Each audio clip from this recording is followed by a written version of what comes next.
इस वीडियो में हम लोग एक्सरसाइज 4.3 के क्वेश्चन नंबर 9, 10 और 11 को का सॉल्यूशन देखेंगे।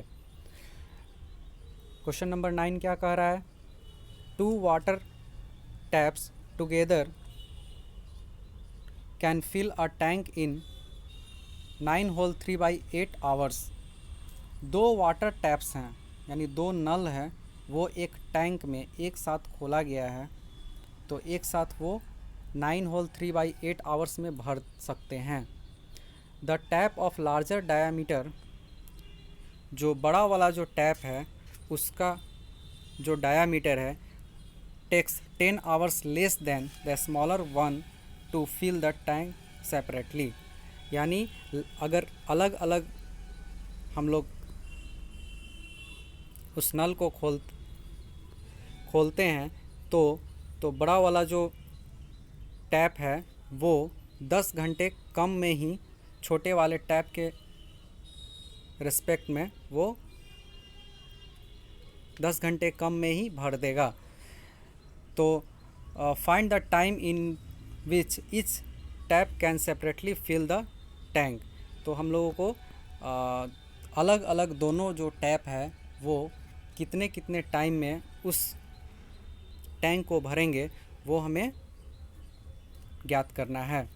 तो सॉल्यूशन देखते हैं। Let the smaller tap फिल्स the tank in x hours. हम लोग मानते हैं कि स्मॉलर जो टैप है वो x घंटे में टैंक को भर देता है, इसलिए larger tap फिल्स the tank in x-10 hours. इसलिए लार्जर टैप कितने में भर देगा? क्वेश्चन के अनुसार वो 10 घंटे कम में भरेगा, तो x-10 hours. Amount of water flowing through both the taps in 1 our.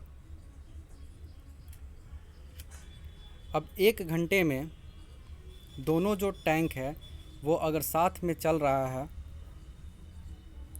तो कितना वो भरेगा? तो 1/x + 1/x - 10, इसे कैलकुलेट करेंगे तो क्या हो गया? 2x - 10/x² - 10x।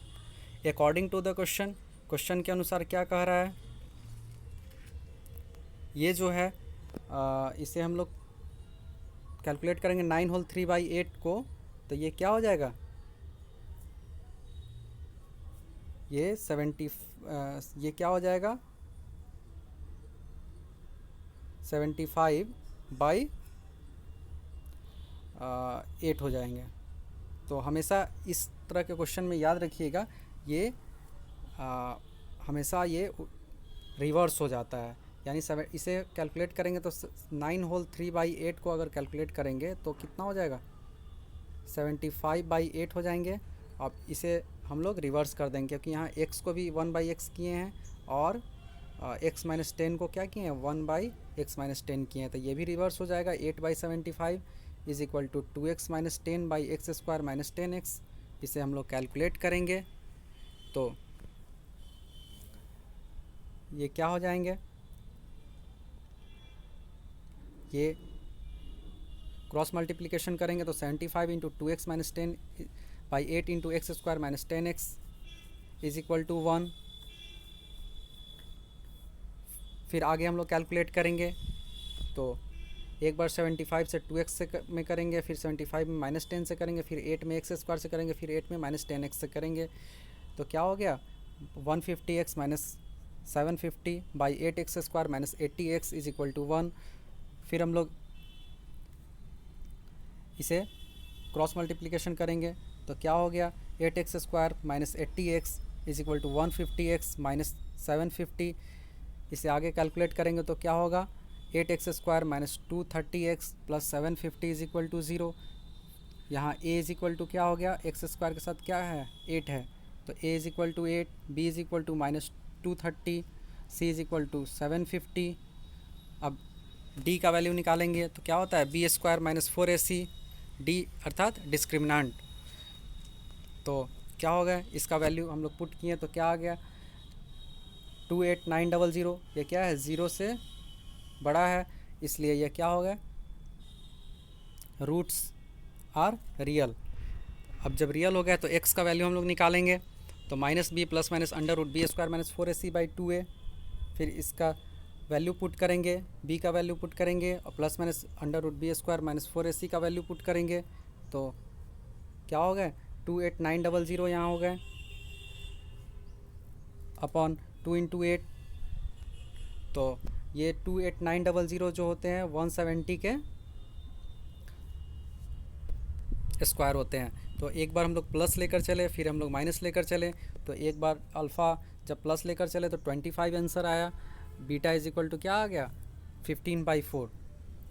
तो x का वैल्यू जब 15/4 लेते हैं तो x माइनस 10 का वैल्यू क्या हो जाएगा 15/4 माइनस 10। तो इसे कैलकुलेट करेंगे तो -25/4। तो टाइम कभी भी निगेटिव में नहीं होता है। तो फिर हम लोग x का वैल्यू 25 लेकर चलते हैं, ये वाला वैल्यू लेकर चलते हैं। तो क्या हो जाएंगे x minus 10 is equal to 25 minus 10 is equal to 15 हो गए। दस time taken by a smaller tap is equal to 25 hours. इसलिए जो स्मॉलर टैप से जो टाइम हो रहे हैं वो कितने हो रहे हैं 25 आवर्स हो रहे हैं। ये इसका आंसर हो गया।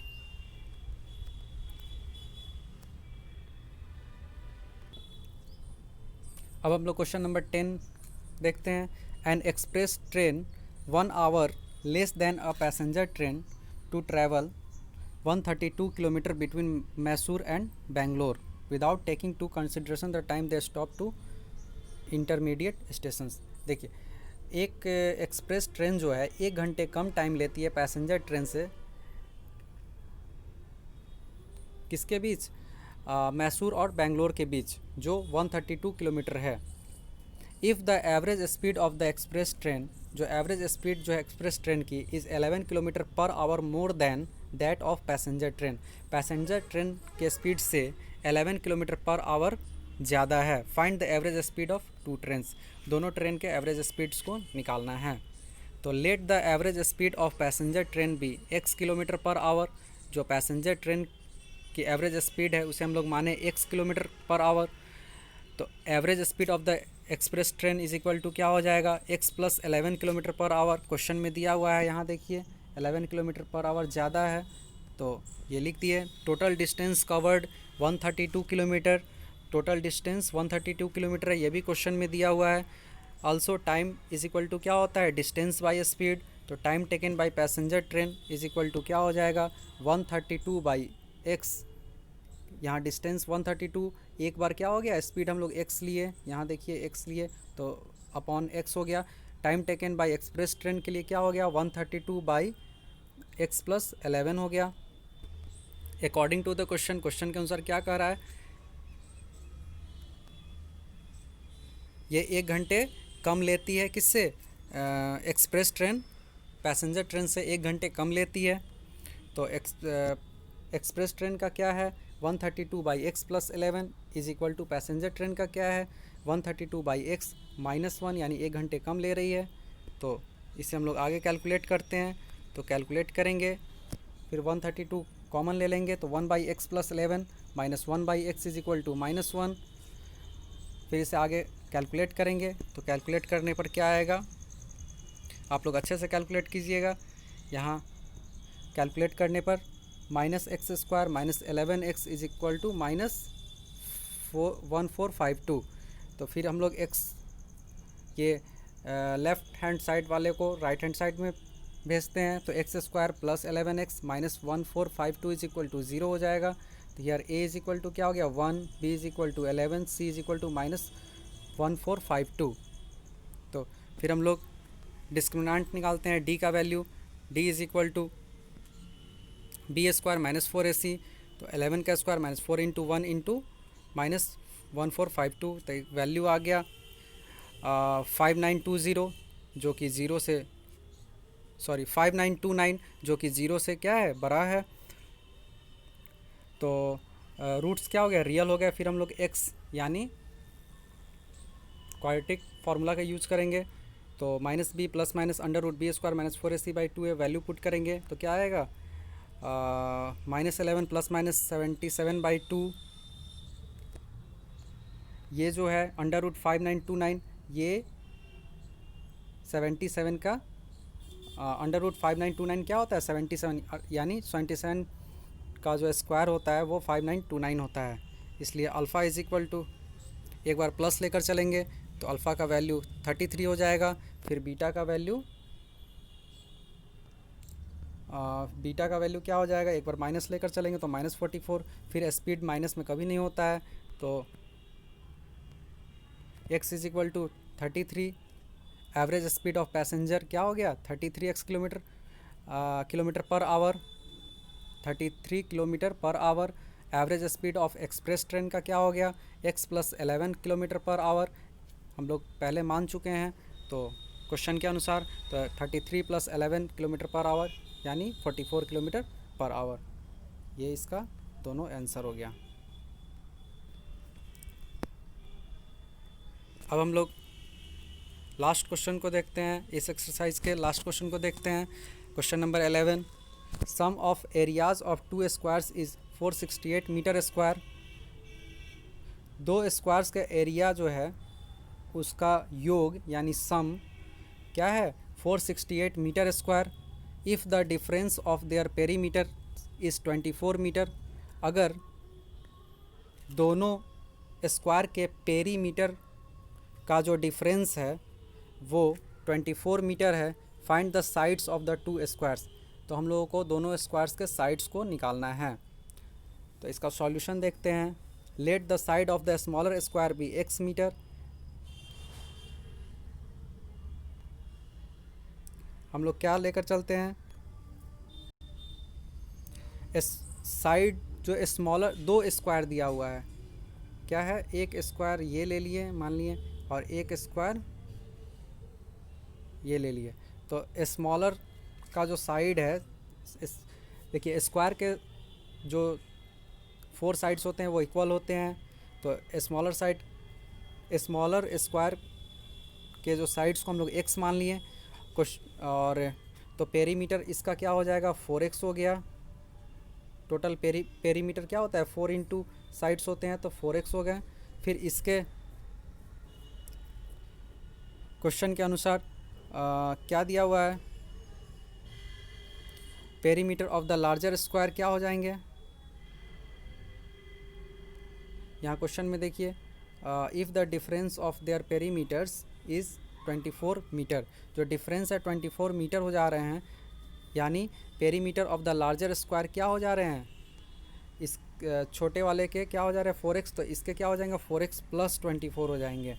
Side of the larger square is equal to क्या होंगे, perimeter of the larger square by 4, तो 4x + 24 बाई 4 मीटर, तो 4 इंटू x + 6 बाई 4 मीटर, यानी x + 6, 4 से 4 कैंसिल हो गया, x + 6 मीटर। ये क्या निकल गए, side of the larger square. तो हमारे पास क्या क्या हो गए, side of the smaller square, perimeter of the smaller square, perimeter of the larger square और side of the larger square, ये चारों आ गए। तो अब हम लोग area of the smaller square निकालेंगे, तो क्या होगा, एरिया क्या होता है साइड का स्क्वायर होता है, तो साइड इंटू साइड क्या हो जाएगा x इंटू एक्स, यानी x square metre square. Area of the larger square, अब लार्जर स्क्वायर क्या हम निकाले हैं, साइड क्या है इसका x + 6 है, यानी एरिया क्या हो जाएगा, साइड का स्क्वायर होता है, तो x + 6 का होल स्क्वायर, देखिए साइड का होल स्क्वायर होता है, तो क्या हो जाएंगे x + 6 का whole square. According to the question के अनुसार क्या कह रहा है, ये दोनों के स्क्वायर का जो सम है वो 468 है। क्वेश्चन में आप लोग देख लीजिए, यहाँ sum of the areas of the 2 square is 468 metres, तो वही चीज़ यहाँ लिखा हुआ है। फिर हम लोग इसे कैलकुलेट करेंगे, x स्क्वायर ये क्या हो जाएगा a + b का होल स्क्वायर पर बैठ जाएगा, तो इसे हम लोग कैलकुलेट करेंगे, तो यहाँ क्या आ जाएगा x square + 6x - 216 is equal to 0। आप लोग अच्छे से कैलकुलेट कीजिएगा, आराम से हो जाएगा। यहाँ a इज इक्वल टू क्या हो गया 1 हो गया, b इज इक्वल टू 6 हो गया, c इज इक्वल टू -216 हो गया। फिर हम लोग डिस्क्रिमिनेंट निकालेंगे, d का वैल्यू b स्क्वायर - 4ac, तो 6 का होल स्क्वायर -4 × 1 × -216, इसे कैलकुलेट करेंगे तो ये क्या हो जाएगा, 6 का स्क्वायर 36 और माइनस माइनस प्लस हो जाता है, 216 में 4 से करेंगे तो 864 यानी 900 जो कि 0 से बड़ा है, इसलिए रूट्स क्या हो गए, रियल हो गए। अब हम लोग x का वैल्यू निकालेंगे, क्या होता है minus b plus minus under root b square minus 4ac by 2a, इसे हम लोग वैल्यू पुट करेंगे तो यहाँ क्या आ जाएगा, -6 प्लस माइनस 30/2, ये 930 का स्क्वायर होता है। आप लोग स्क्वायर याद कर लीजिएगा। और अल्फ़ा इज इक्वल टू क्या हो गए, एक बार प्लस लेकर चले तो 12 हो गए। बीटा इज इक्वल टू -18, तो लेंथ कभी भी निगेटिव में नहीं होते हैं, तो x is equal to 12। Length of the smaller square क्या हो गए, 12 मीटर हो गया। तो length of the larger square क्या माने हैं हम लोग, x + 6 माने हैं, तो 12 + 6 इज इक्वल टू 18 मीटर। ये दोनों आंसर हो गए। आज ये एक्सरसाइज कंप्लीट हो गया, फिर नेक्स्ट एक्सरसाइज हम लोग अगले वीडियो में देखेंगे।